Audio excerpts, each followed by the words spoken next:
We're getting close to the end of our time here, and I did want to say a few words about corporate governance and the compensation process. As you've all seen, and I'm sure read about, there's been a huge focus on executive compensation for public companies over the last few years, and it's building and gaining momentum. So there's a lot of focus around process and scrutiny over executive compensation, and I think there have been a lot of questions from private company executives about whether we expect any of that to trickle down to the private company level. What we've seen is that private companies historically have had a pretty loose process around compensation. There hasn't been as much formality. Lots of private companies don't have specific compensation committees.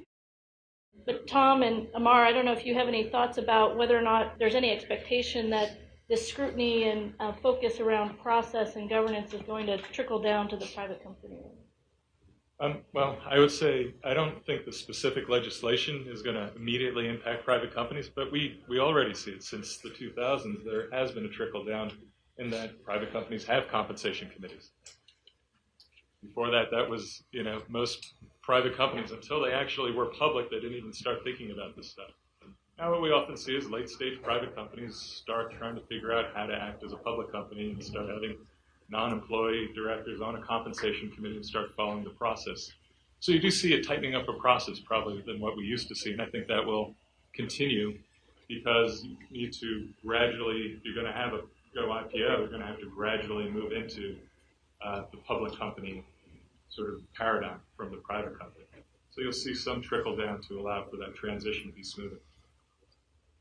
I think I'm on 3 or 4 compensation committees in private companies, and that's probably a fair representation of how many are thinking about it as a separate issue for a committee. Otherwise, they're small boards, and we deal with it as a board overall. So I think people are thinking about it. I don't think there's any, I'm not close enough to the regulation to tell you whether it's going to be regulatory, but I think people are trying to be prepared for becoming more mature and dealing with the issues, parsing out the issues of audit and compensation into different groups.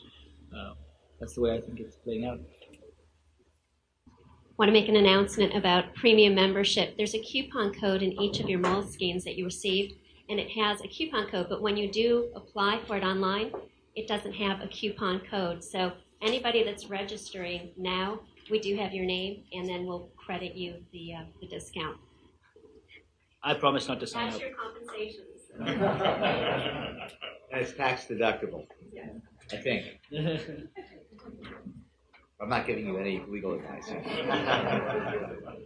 Great, and of course we'll all be around for at least the next half an hour or so. We'll keep the coffee and food out and hope that people stay and network a little bit, and you're welcome to come up and ask questions at any time.